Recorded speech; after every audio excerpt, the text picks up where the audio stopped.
bisa bersilaturahim dengan anggota DPD RI pada kesempatan ini. Terlepas daripada kondisi sekarang ini, yaitu masalah COVID-19, alhamdulillah Desa Muktisari masih dalam bukan masih, mudah-mudahan selamanya zona hijau. Jadi tidak ada permasalahan, tapi tetap kami mengikuti peraturan dari pemerintah dalam bersosial, yaitu menggunakan protokol kesehatan seperti itu. Di Desa Muktisari ini boleh dikatakan penduduknya sedikit, akan tetapi yang namanya masyarakat tetap saja aya riweuhna bae. Apalagi yang namanya saya pas begitu naik menjadi kepala desa berapa bulan langsung dicoba dengan kondisi seperti ini gitu kan. Nuansa ataupun suhu politik belum reda, pas begitu dibenturkan dengan masalah bantuan-bantuan yang mungkin masyarakat ataupun pemerintah juga pada mengerti, pada paham bagaimana kondisi di lapangan di bawah. Yang namanya bantuan bukan kadang-kadang, memang banyak yang kurang tepat sasaran. Kadang-kadang kita ini mengajukan sekian ratus orang, kurunjung yang datang namangan sabaraha urang, kadang-kadang anu desa-desa lain manu teu muncul bisananya, kadang-kadang oge ngan muncul tujuan. Itu diantaranya bantuan-bantuan yang kami dapatkan. Memang ada yang bersumber dari BLT dari Kemensos, yang BLT dari kabupaten, yang bantuan gubernur, terus ada yang Kementerian Pertanian gitu, dan inilah masih dalam pengajuan ataupun dalam proses sudah diajukan, yaitu untuk bantuan UMKM seperti itu tadi. Mungkin itu saja untuk sebagai gambaran. Nanti rekan-rekan juga bisa menambahkan mungkin di acara sedikit dialog seperti itu, dan kami persilakan juga kepada Ustadz untuk juga memberikan gambaran apa sih DPD. Dan sebetulnya memang fungsi DPD gitu kan, Dewan Perwakilan Daerah gitu kan, gitu. Fungsinya seperti apa? Jadi mungkin supaya kami ketika ngomong atau menyampaikan rada nyambung begitu gitu kan. Gitu mungkin ya. Assalamualaikum warahmatullahi wabarakatuh. Acara mendapatkan desa tahun 2009 sampai 2014 juga ikut membahas, bahkan sempat menjadi ketua timnya RUU versi DPD RI, dan termasuk yang gegeh, dan saya sangat ngotot untuk memperjuangkan yang satu miliar satu desa itu, dengan perhitungan yang waktu itu juga sangat banyak sekali pertimbangannya. Tapi dengan izin Allah ternyata gagasan, pemikiran, usulan dari berbagai kalangan, terutama dari desa, alhamdulillah disepakati dan menjadi amanat undang-undang ya nomor 6 tahun 2014 ini tentang desa. Saudara-saudara sekalian, kalau melihat legislasi, itu adalah fungsi utama dari anggota legislatif. Kita seringkali kalau dengan masyarakat ngobrol itu, alek itu apa sih gitu, atau caleg itu begitu. Ya caleg itu ya anggota dewan. Ya dewan itu apa? Saya bilang dewan itu ya dewan legislatif. Kalau legislatif itu dari kata apa? Legislasi. Legislasi apa ibu? Saya bilang ya rata-rata nggak ngerti. Legislasi jelas adalah proses pembentukan dan pembuatan sebuah undang-undang dalam suatu wilayah tertentu, baik di tingkat nasional pusat maupun di tingkat daerah, seperti di tingkat desa sekalipun ada yang namanya legislasi. Walaupun mungkin kalau di tingkat desa ya, disebut dengan istilahnya peraturan. yang kita semuanya sadari bahwa negara maupun bangsa manapun juga tidak mungkin akan mengelola negara itu tanpa sebuah proses legislasi. Ya, istilahnya aturan main kita mau bikin negara itu seperti apa, wujudnya seperti apa, mau kemana arahnya, bentuknya seperti apa, itu sangat ditentukan oleh legislasi. Orang yang membuatnya para legislator di sebuah lembaga namanya legislatif. Dan kita tahu bahwa kepemimpinan maupun kekuasaan itu kan dibagi pada tiga, ya, kepemimpinan dan kekuasaan. Legislatif itu yang paling pertama dan utama, karena kita pun kalau main futsal kan tergantung aturannya. Kalau kita bebaskan, udah bebas saja lah. Istilah offset, istilah ya pokoknya bebas. Ya udah, kalau itu kita sepakati bebas, ya semuanya bebas. Ya, mau pakai tangan ya handsport, pokoknya di bola itu dicanak itu ke pandangan terus dibawa lari gitu ke asus itu karena golongan sah kalau aturannya menyatakan sah. Ya, ini juga negara juga tidak jauh seperti itu. Oleh karena itu Bapak dan Ibu yang saya muliakan, proses pembentukan legislasi ini jelas sangat-sangat menentukan aturan main. Negara ini mau dikumahakan tergantung anggota legislatif. Nah Bapak, sekalipun anggota legislatif juga harus membawa aspirasi dari rakyat dan masyarakat. Misalkan sekarang sedikit saya singgung tentang Omnibus Law, ya. Omnibus Law, undang-undang yang istilah omni itu banyak, bus itu bus kurang. Jadi bus itu biasanya muat banyak, kan gitunya, beda secara taksi gitu. Jadi kalau undang-undang ini memuat banyak peraturan di dalamnya, memang tidak lebih atau tidak kurang dari 100 ya undang-undang, bahkan ada yang mengatakan 60-70 undang-undangnya masuk di dalam Omnibus Law ini, dan dia mengatur entah berapa puluh aturan yang terkait, termasuk persoalan pangan tadi. Ya, aturan pangan itu misalkan ada nomenklatur seperti sekarang, tidak boleh melakukan impor pangan. Salah satunya adalah padi selama cadangan nasional masih terpenuhi. Ya, kalau sudah tidak terpenuhi dan cenderung akan membuat masyarakat itu tidak terpenuhi kebutuhan pangannya, baru diperbolehkan namanya impor. Nah, kalau di Omnibus Law dari beberapa catatan para pakar yang saya baca, tidak disebutkan begitu, tetapi justru dibuka sumber pangan nasional itu adalah hasil dari pangan nasional maupun dari impor. Bahasanya sederhana, di satu sisi juga wah asik-asik saja, tapi pada pelaksanaannya Pak Ketua BPD, kalau ini dibiarkan maka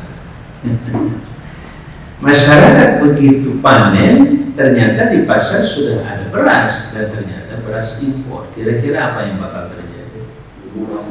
Lebih murah jatuh. Apalagi harga impor itu bisa lebih murah dari yang kita panen misalnya, maka itu akan sangat-sangat merusak tatanan pasar pangan yang dimiliki oleh pangan nasional kita. Itu salah satu contoh.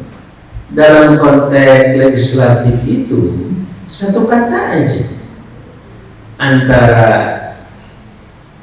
jika tidak terpenuhi itu hilang saja. Jika tidak terpenuhi pangan nasional itu hilang saja, cuma beberapa kata saja. Maka dampaknya begitu hebat dan besar sekali.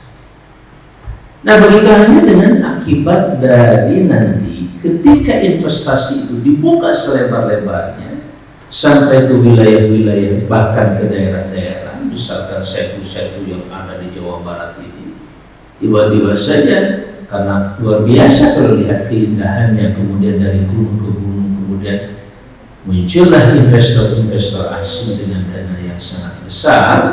Mereka membangun misalkan kawasan wisata setu itu dan itu nanti mungkin melalui jalur nasional karena ini adalah investasi dari luar negeri, semacam investornya dari luar negeri, maka urusannya adalah urusan nasional.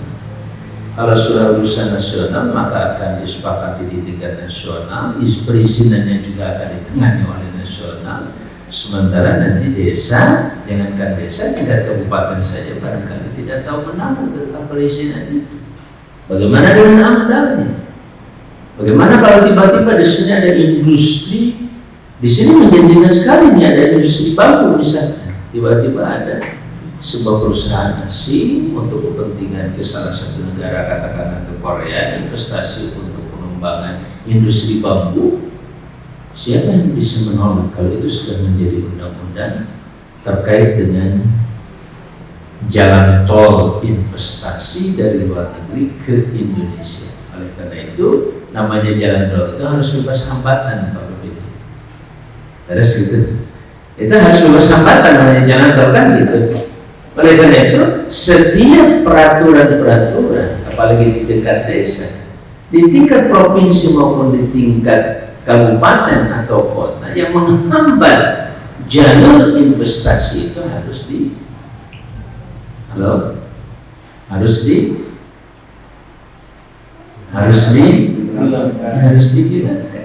Dan itu statement beliau ketika Presiden ketika menyampaikan pidato kenegaraan waktu pertama kali beliau dilantik, dan saya ada di gedung itu, yaitu gedung MPR.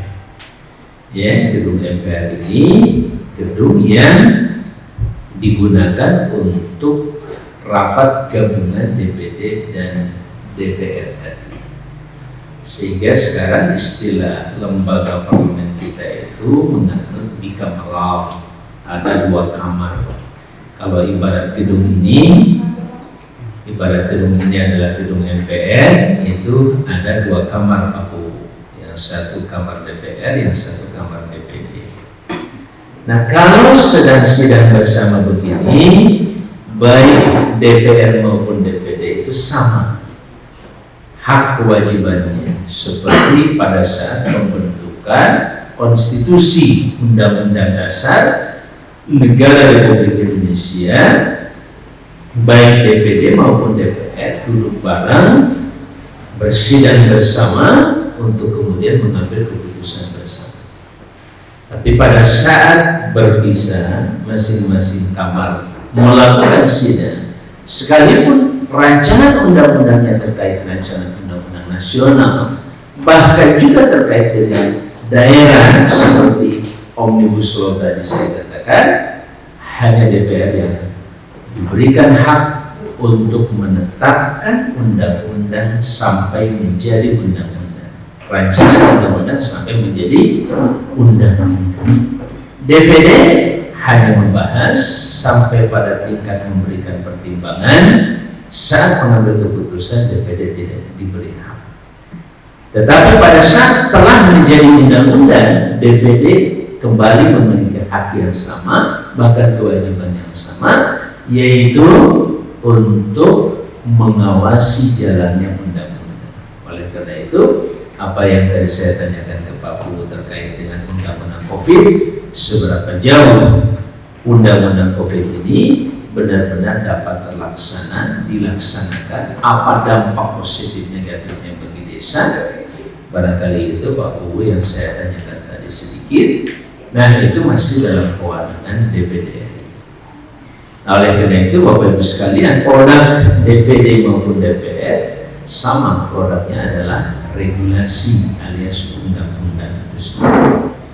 Ya, dan DPD tentu punya kewenangan lebih kuat lagi dalam memberikan pertimbangan, terutama untuk berbagai persoalan yang terkait dengan kedaerahan, seperti pemerintahan daerah, undang-undang pilkada, undang-undang desa, kemudian termasuk yang ada hubungannya dengan undang-undang katakanlah daerah otonomi baru, kemudian pemekaran, penggabungan daerah, ya, tentu saja yang membutuhkan undang-undang di tingkat pusat ya, seperti pemekaran kota kabupaten itu kewenangannya juga ada di pusat, apalagi provinsi. Kalau pemekaran desa kewenangannya cukup di tingkat provinsi saja ya, pemekaran desa cukup di tingkat provinsi, kabupaten silakan mengajukan, kemudian nanti tidak. Namun sekarang karena mohon maaf ada semacam politik anggaran terkait dengan desa 1 miliar, sekarang pusat juga sedikit ketat untuk memekarkan desa, sehingga harus ada izin, bahkan belakangan sementara ditutup dulu atau dimoratorium oleh pusat sehingga tidak terjadi pemekaran desa. Kenapa? Kita juga tidak bisa memungkiri ketika sebuah provinsi ingin menambah anggaran dari pusat untuk daerahnya, salah satu strateginya adalah dengan memekarkan desa. Ketika memekarkan kota kabupaten itu relatif susah, maka memekarkan desa tidak terlalu susah. Cuman sekarang tetap disepakati dan disetujui atau tidaknya tetap melibatkan Kementerian Desa pada akhirnya, dan termasuk Kementerian Dalam Negeri.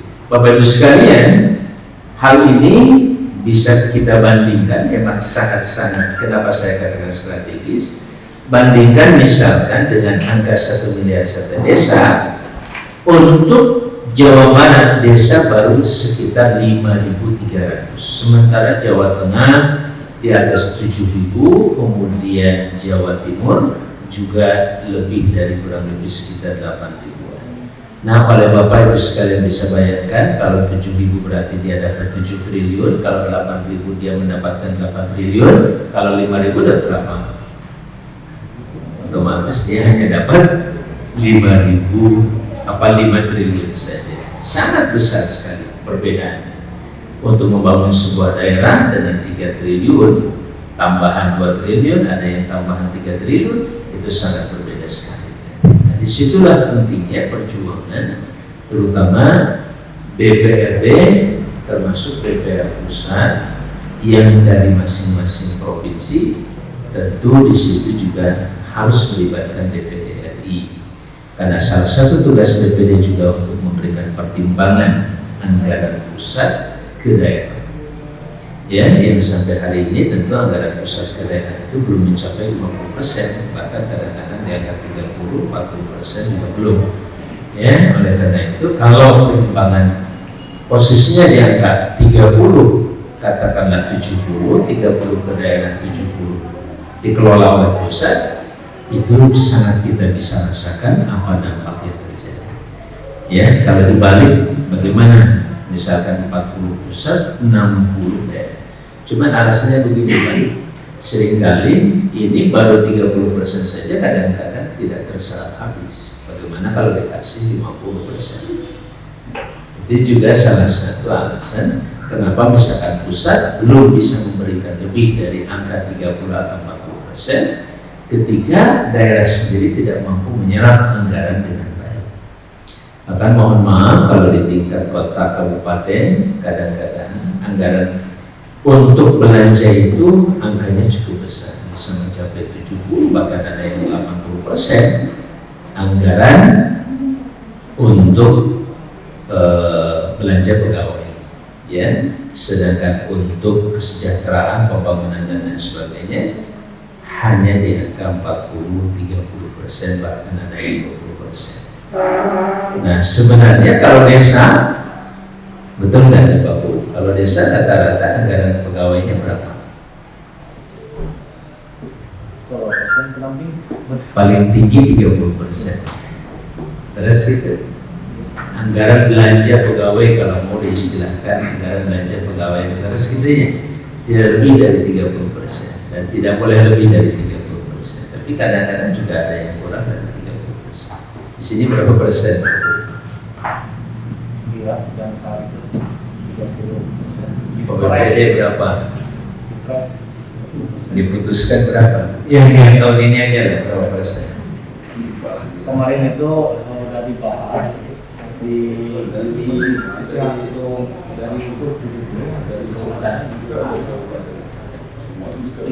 30% berarti ya. Ya, maksimal memang sampai hari ini 30%. 30%. Nah ini kan sangat berbeda sekali di tingkat provinsi atau di tingkat kabupaten. 70% itu rata-rata hasil perjalanan kami dari dulu tuh kan, dari tahun 2009 sampai 2014 saja kita keliling, itu rata-rata kalau mau dirata-ratakan 70% itu belanja pegawai, hanya 30% yang digunakan untuk membangun dan kesejahteraan masyarakat. Jadi Bapak Ibu sekalian, memang kalau pertumbuhan suatu kota atau kabupaten itu relatif lambat dengan anggaran sebesar itu, belum lagi memang kuenya juga tidak terlalu besar. Ya kalau 30% dari 100 triliun oke lah gitu ya. Ya kayak DKI umpamanya. Kalau 30%-nya dari 100 triliun itu beda, ya kan? Tapi ini 30% katakan dari 5 triliun saja atau dari 3 triliun saja. Tapi yang 70% itu juga sudah cukup besar. Bapak Ibu yang saya hormati, barangkali itu Pak Pung sedikit perkenalan tentang DPD, fungsi dan kedudukannya juga, dan kedudukannya hanya di pusat, tidak ada yang di daerah. Maka tidak ada istilah DPD provinsi, DPD kota kabupaten. Ya, DPD itu hanya ada di pusat dan keanggotaannya setiap provinsi diambil 4. Yang terbesar itulah yang menempati dan mewakili untuk menjadi anggota DPD dan dilantik sebagai anggota DPD RI. Hanya 4 orang. Ya, baik yang jumlah penduduk yang terbesar seperti Jawa Barat maupun yang sedikit hanya 1 juta misalkan seperti Gorontalo atau Sulawesi Barat umpamanya, itu tetap 4 orang yang diambil karena bahasanya perwakilan daerah, bukan perwakilan rakyat. Walaupun belakangan ada usulan supaya agak proporsional, karena daerah juga kan tidak bisa dipatok dengan angka flat yang sama. Ya, ada juga daerah yang tingkat kebutuhan ini itu dan sebagainya, tetap juga membutuhkan ada asas proporsionalismenya. Ya, kalau katakan Jawa Barat, oke lah rata-rata minimal 4, tapi Jawa Barat bisa ditambah dong paling tidak 8 begitu. Ya, karena kalau anggota DPR RI Jawa Barat saja bisa mengantarkan berapa?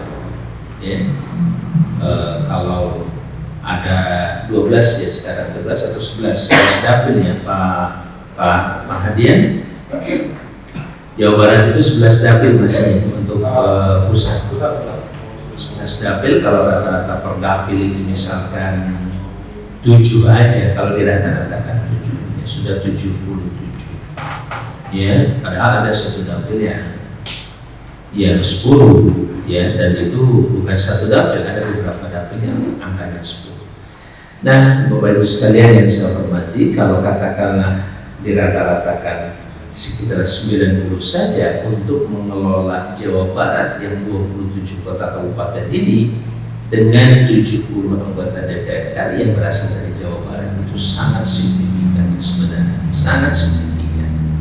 Sementara anggota dan Subun, saya dan kawan-kawan bertiga, yaitu Kang Oni nomor 1, saya nomor 2, kemudian Kang Asep yang dari Tasikmalaya nomor 3, dan yang keempatnya adalah Ibu Edi. Kami keliling se-Jawa Barat 27 kota kabupaten. Jadi alhamdulillah dan muka syukur kalau kedatangan saya ini adalah yang pertama dan sementara mungkin yang terakhir juga. Kecuali Allah mentakdirkan lainnya, saya bisa hadir di sini lagi. Kenapa? Karena tadi kan, ya kalau dihitung resesi itu misalkan ada 18 kali 5 kurang lebih berapa? 90 ya, 90 kali atau 90 titik per tahun, ya kami harus membagi 90 itu untuk 27 kota kabupaten. Sementara anggota DPR membagi sama 90 hanya dibagi di 3. Misalkan Subang, Majalengka dan Sumedang, 3 saja. Dan itu bukan 4 orang, ada kurang lebih sekitar berapa dari sini, 10 ya? Atau 8 ya? 8. Jadi silakan 8 kali 90. Kita nggak melihat partainya partai apa, tapi ada 8 yang mewakili SMS ini dan masing-masing orang itu punya kegiatan itu minimal dalam reses itu sekitar 90. Silakan. Jadi kalau ada kecamatan, sekian kecamatan, saya yakin seharusnya paling tidak satu kecamatan sempat dikunjungi satu kali dalam satu tahun. Ya, hitungannya per kecamatan. Kalau desa juga masih bisa terjangkau. Jadi akhirnya Bapak Ibu sekalian yang saya hormati, yang seharusnya jauh lebih dekat dan terasa lebih dekat lagi dan juga punya kewenangan yang sangat kuat, itu adalah DPR RI bagaimanapun juga. Ya, hak Bapak Ibu sekalian untuk meminta kehadiran beliau atau meminta audiensi, menyerap berbagai informasi terkait dengan kebijakan-kebijakan. Walaupun ada undang-undang yang bisa dibaca, tapi yang melalui anggota DPR itu jauh lebih jelas, lebih definitif, dan lebih bisa mengadvokasi kepentingan dakilnya itu sendiri.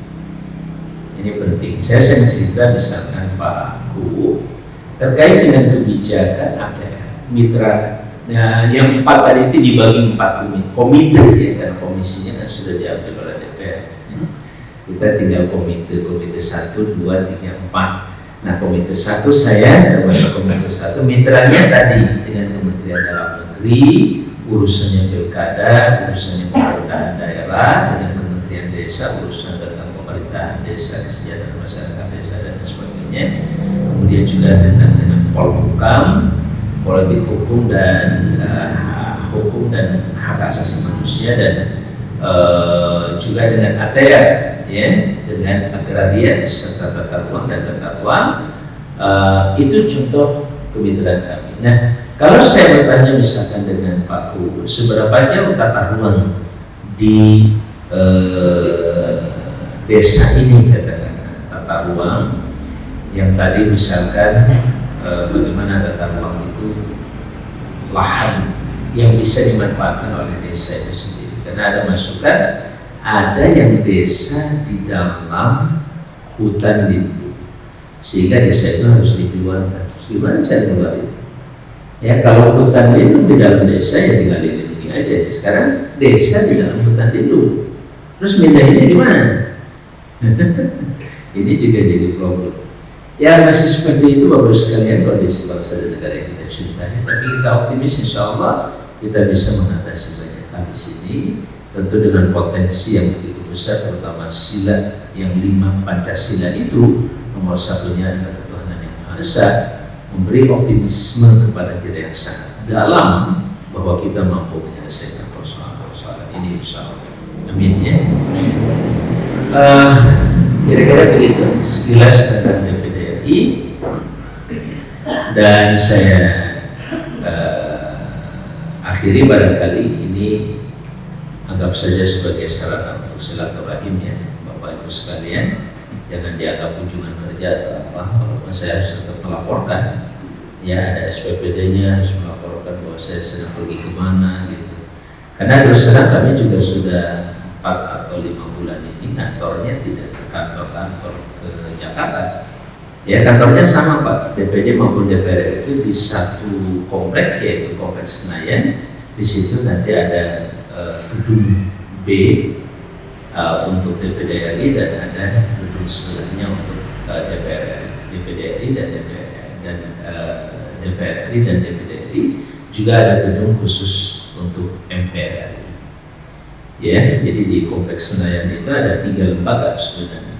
Ya, sehingga ada juga yang mengatakan kita ini menganut trikameral, jadi 3 kamar, ada kamar MPR, kamar DPR, dan kamar DPD. Ya, tetapi yang lebih populer MPR itu hanya menaungi 2 kamar ini, sehingga tetap sistem parlemennya dianggap bikameral. Nah, yang terakhir saya sampaikan tadi juga sudah dikemukakan sedikit, kalau bahasa Pak Ku, bahwa zona di sini adalah masih zona hijau ya, dan mudah-mudahan bisa tetap bertahan ya sebagai zona hijau. Tetapi yang ingin kami sedikit gali itu adalah apakah dalam posisi zona hijau ini alokasi anggaran dana desa terutama yang dari APBN itu tetap harus diberlakukan 30%-nya itu untuk penanganan COVID-19, bukan begitu. Nah, kalau untuk penanganan berarti harus ada kasus yang terjadi. Nah, kira-kira adakah kasus yang terjadi sebagai dampak ya terkena dari dampak COVID-19?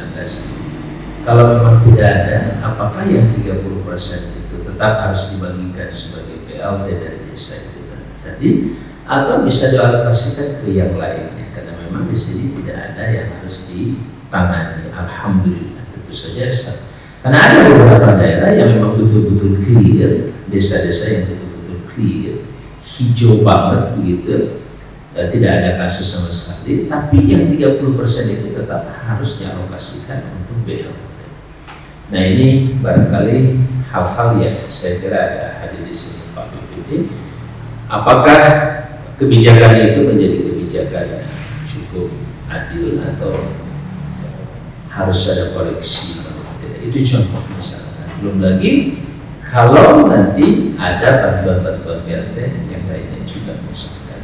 Kan konsekuensinya kalau kita tidak ada kasus dan yang 30% misalkan boleh digunakan untuk membangun karena tidak ada kasus untuk menangani persoalan COVID-19 di sini, maka konsekuensi yang lain adalah BLT-BLT yang terkait dengan penanganan COVID-19 bagi desa yang dinyatakan tidak bersih, berarti objektifnya kan tidak dapat, kan gitu ya, karena tidak ada yang disita di situ.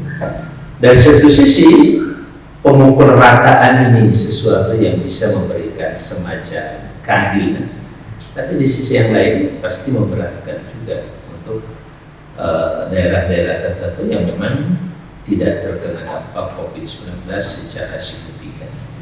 Mungkin itu Pak Bu, barangkali juga ketika dalam penanganan ini terutama tadi ada masukan terkait dengan bagaimana kita juga bisa umpamanya berkreasi ya. Ada inovasi-inovasi yang memang perlu dilakukan oleh setiap daerah yang terkena dampak.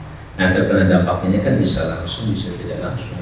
Ya, kalau langsung tadi bisa berubah dari zona hijau ke zona kuning atau zona merah, tapi yang tidak terkena langsung barangkali kena efek persoalan ekonominya gitu ya, yang tadinya katakanlah pendapatan desa yang seperti yang kemarin kami kunjungi di Ciamis. Nah, itu juga hal-hal yang perlu mendapatkan perhatian, mungkin boleh ya kepada Pak Ketua atau yang lainnya untuk memberikan informasi kepada kami supaya kami juga bisa menjadikan ini sebagai bahan untuk melakukan evaluasi sekaligus pengawasan terhadap jalannya undang-undang tentang COVID-19. Itu saja dari saya. Assalamualaikum warahmatullahi wabarakatuh. Syukran jazakallah pada Ustaz yang telah menyampaikan ataupun memaparkan tentang fungsi daripada DPD itu sendiri, dan ini jadi bahan juga kita untuk memberikan gambaran kepada beliau bagaimana kondisi di desa kita ini mengenai dengan COVID-19.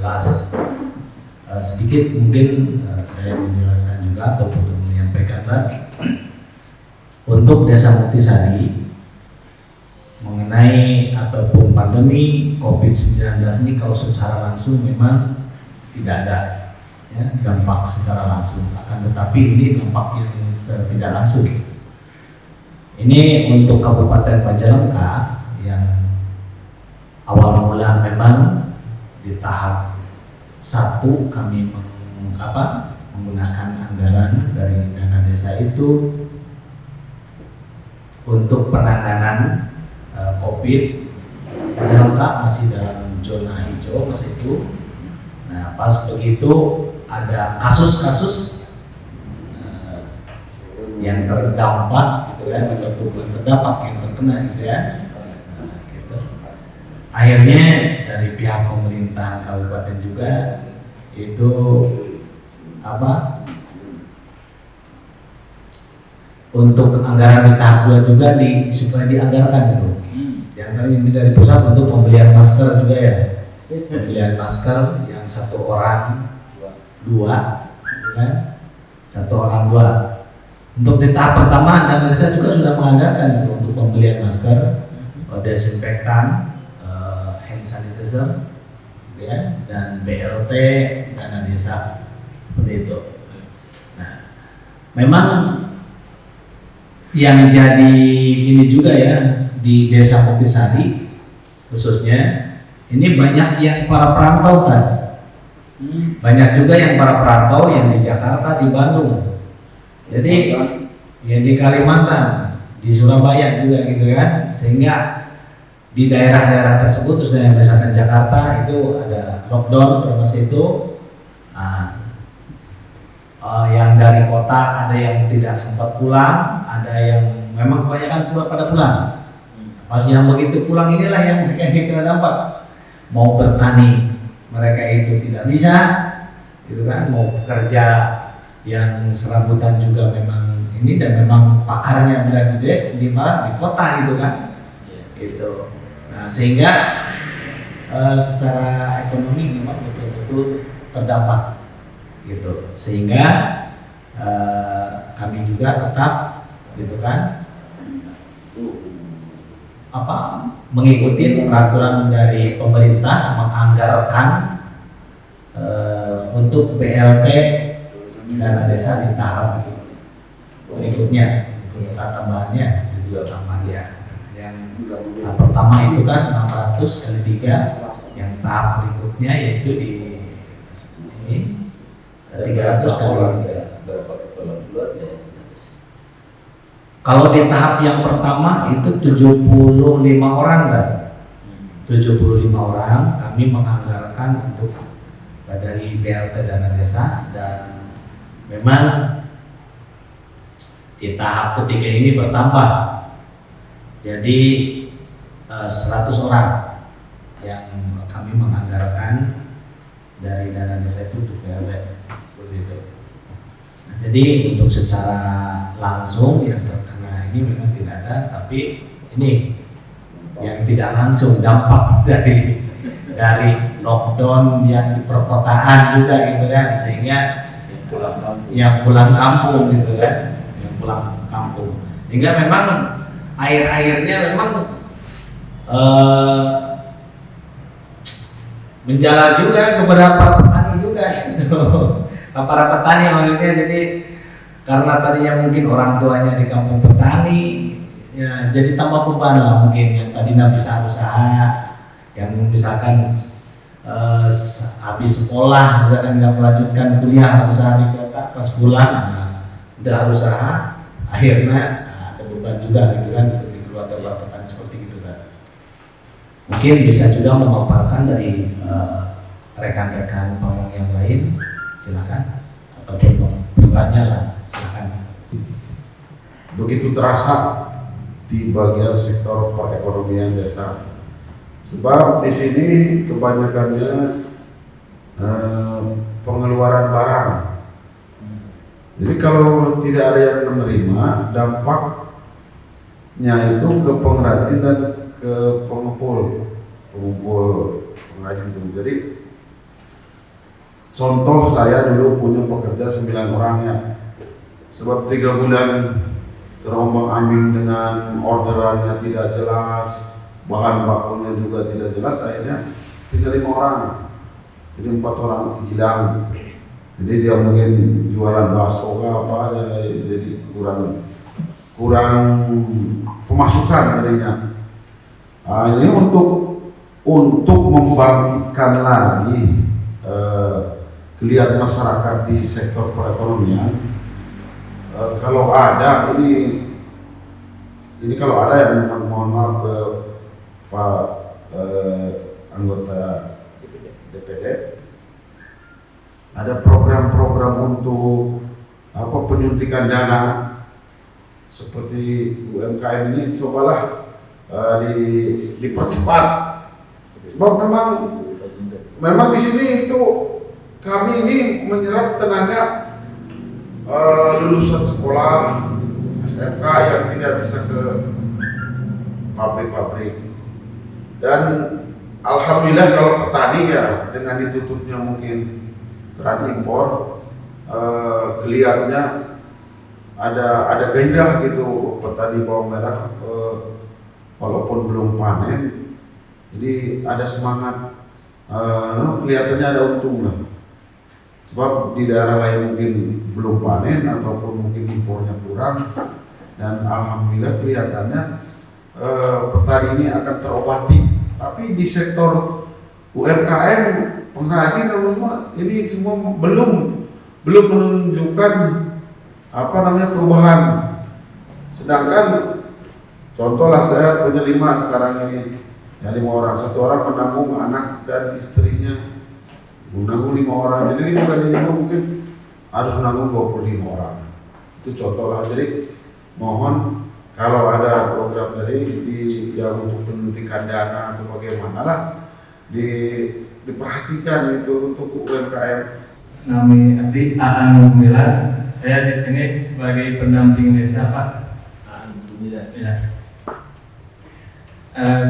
Saya mau menyampaikan aspirasi barangkali, Pak. Sesuai tugas dan fungsinya DPD sebagai legislasi, bagaimana mengawal sebuah undang-undang agar benar-benar pro rakyat, pro kepentingan bangsa dan negara yang sekarang sedang ramai seperti tadi Bapak katakan, seperti undang-undang Omnibus Law, ataupun undang-undang yang lainnya seperti undang-undang HIP, haluan ideologi Pancasila, atau yang sekarang berganti menjadi rancangan BPIP. Itu posisi DPD RI untuk mengawal lahirnya sebuah undang-undang yang benar-benar pro rakyat, pro kepentingan bangsa dan negara. Posisinya di mana, Pak? Gitu. Kan disinyalir di dalam undang-undang Omnibus Law maupun rancangan undang-undang HIP atau BPIP itu banyak penolakan.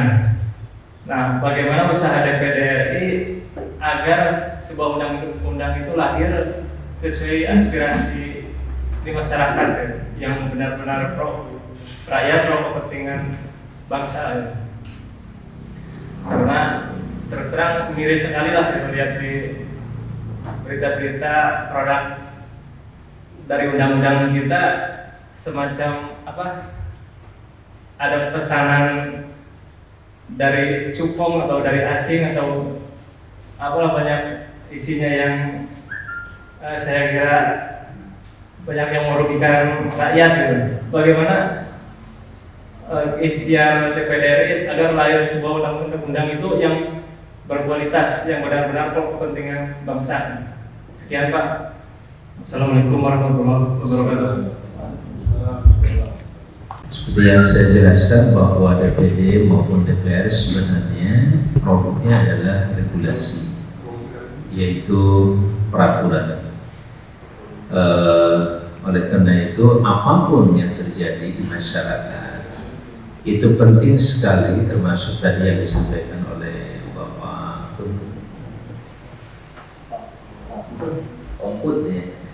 Pembut terkait dengan kebijakan-kebijakan apapun. Lembaga legislasi itu nanti ketika ada aspirasi yang secara implementatif di lapangan begitu diterapkan banyak sekali kendala dan persoalan, itulah yang kemudian akan kembali ke pusat untuk diolah kembali dan kemudian bisa merevisi, mengubah, bahkan mengganti suatu undang-undang dengan undang-undang yang tadi diharapkan betul-betul di lapangan terasa oleh masyarakat. Nah, undang-undang desa dari tahun 2014 sampai hari ini itu tidak kurang dari 6 tahun yang berjalan. Secara umum sangat positif.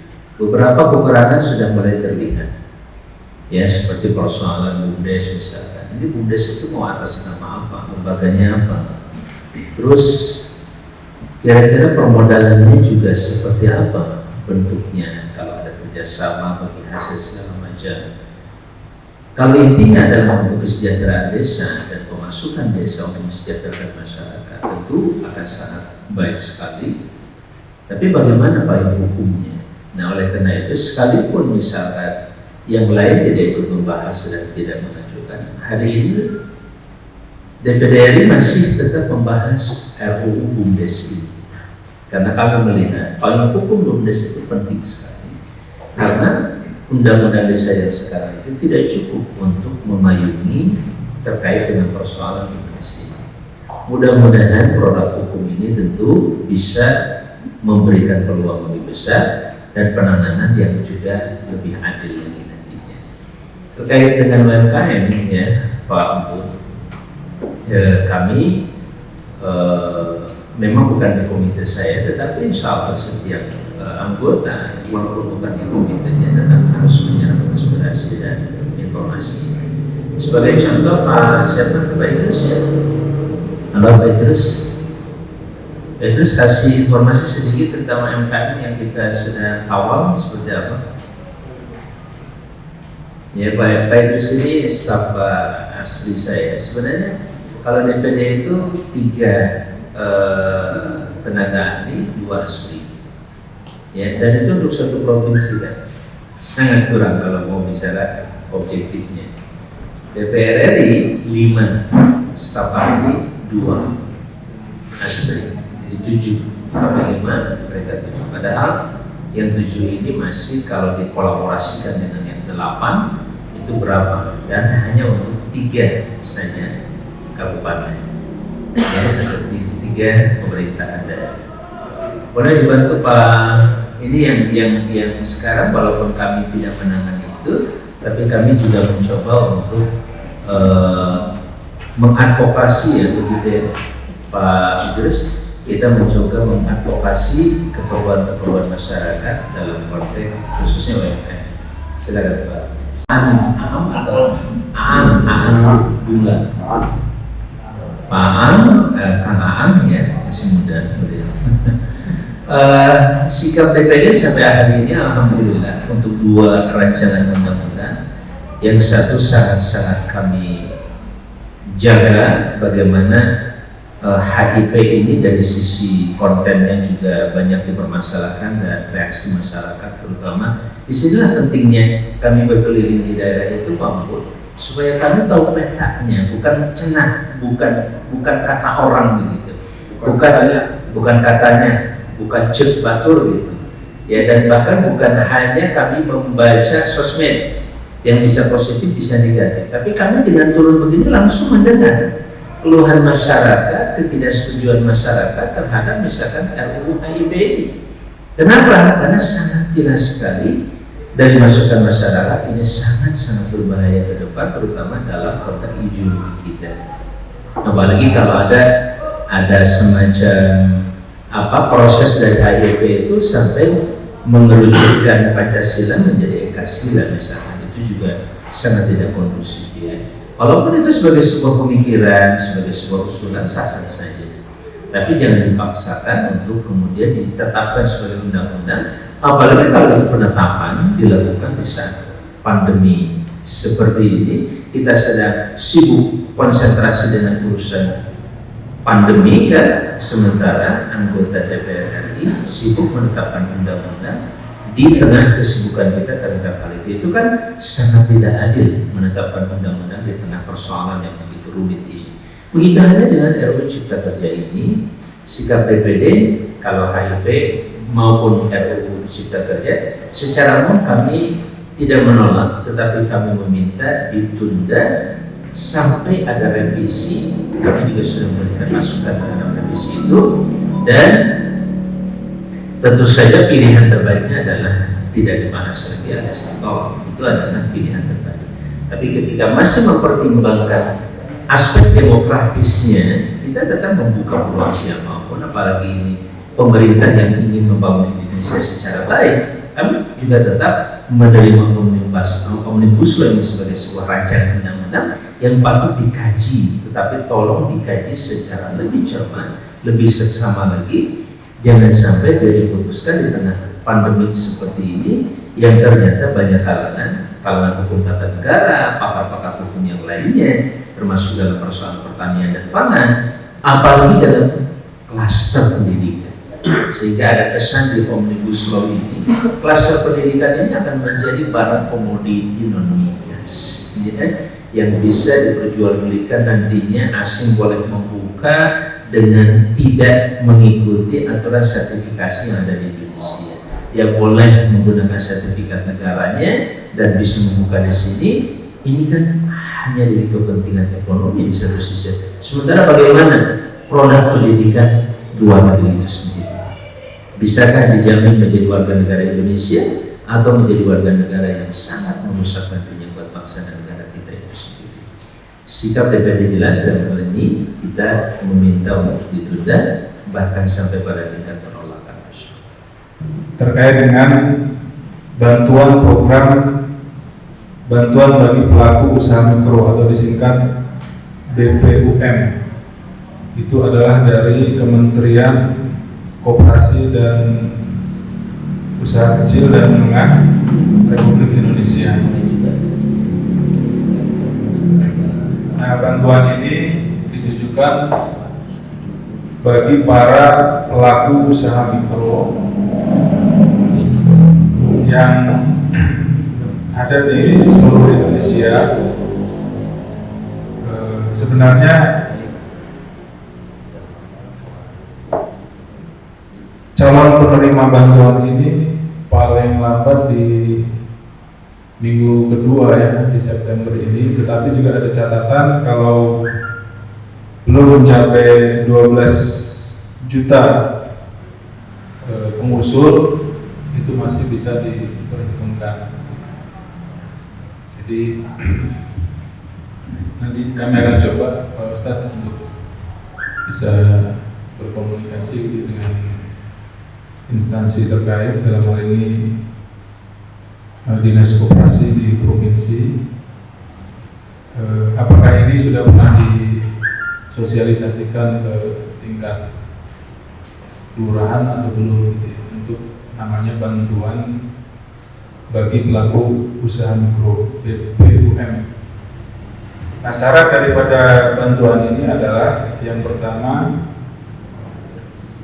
pelaku usaha mikro belum memiliki akses kredit di perbankan.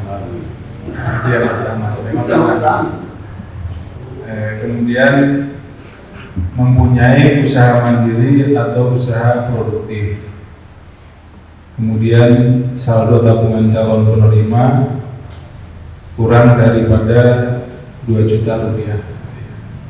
Nah, ini nanti ada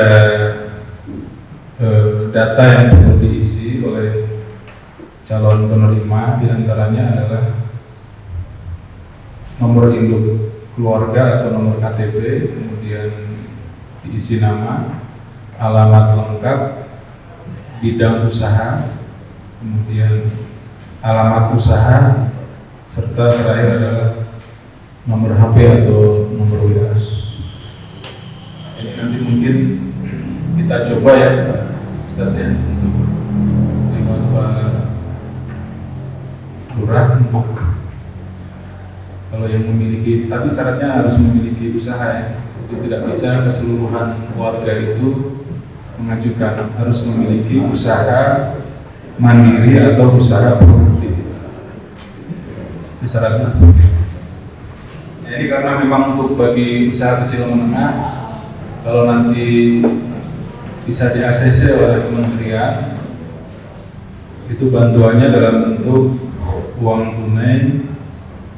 1 bulan itu 600.000 kali 4 bulan sampai Desember itu berarti 2.400.000 per orang untuk per unit usaha. Nanti akan dikirim langsung ke rekening calon penerima. Itu nanti kira-kira seperti itu. Ustaz, nanti mungkin bagaimana teknisnya. ya ada baiknya juga kita ikhtiarkan gitu Ustaz.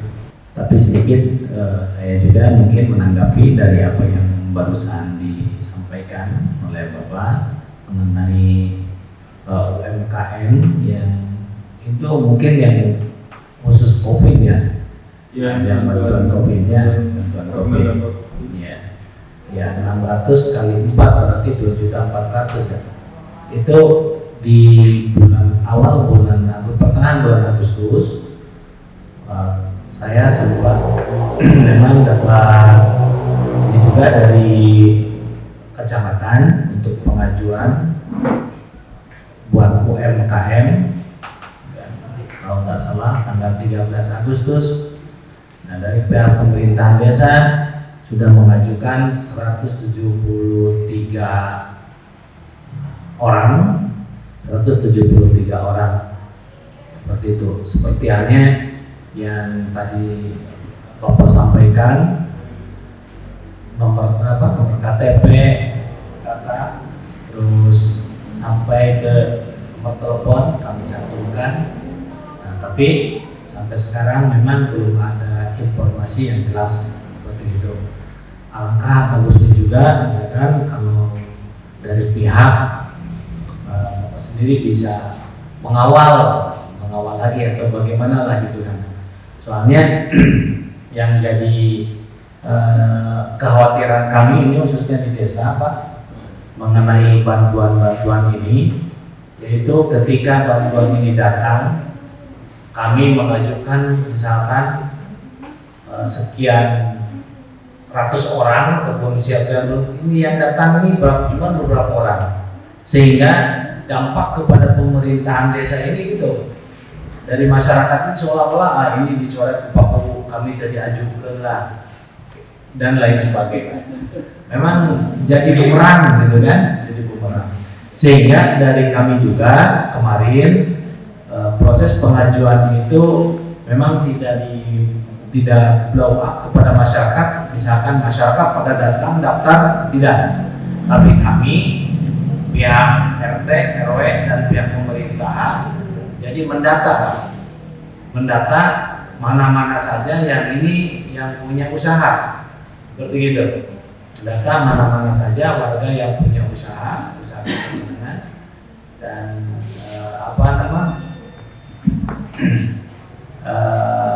baru pendataan seperti itu dan kami mengirimkannya ke kabupaten.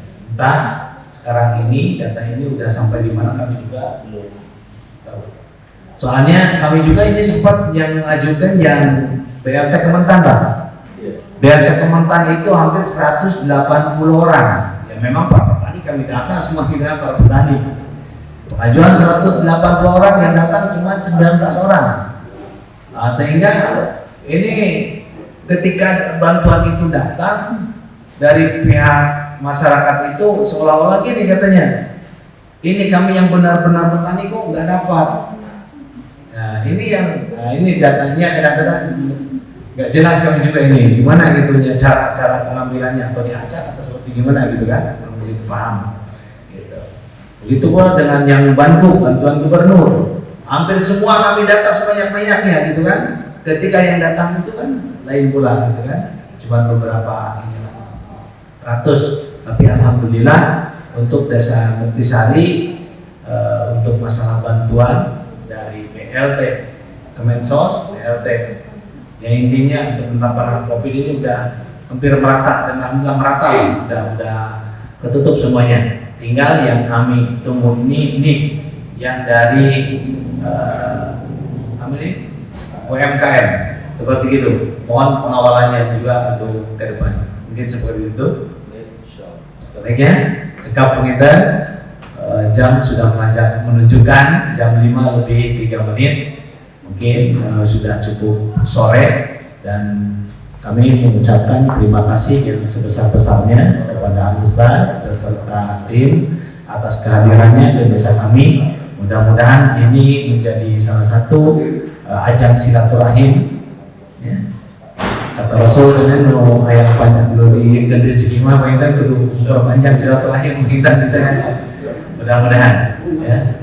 Dan tentunya juga kami dari pemerintahan Desa Muktisari, mohon maaf yang sebesar-besarnya bila mana penjamuan ataupun penerimaan dari kami kurang memuaskan dan tentunya juga kurang memuaskan, dan mungkin bila mana ada dari kami juga yang ada kesempatan mungkin silaturahim dengan Ustaz ke sana ataupun ada tempat kemana gitu kan, tong disaha-saha pamintan tong disaha-saha gitu ya. Jadi catatan juga tadi kalau misalkan itu ada bakul ya, oleh-oleh bakul, kayaknya ingat ya. Soalnya itu Muktisari teh anyaman bambu supaya ingat. Oh ya, anyaman bambu ada bakul ini ingat ke Muktisari, gitu kan? Muktisari ini soal gitu kan. Gitu. Dan untuk yang terakhir mungkin dari saya dicukupkan sekian dan ditutup mungkin dengan doa oleh Al-Ustaz Roni. Kami persilakan atau sekalian saja selesai. Jangan lupa like, share, subscribe channel inspirasi dari Kang Haji Amang Safrudin ya. Jangan lupa subscribe ini.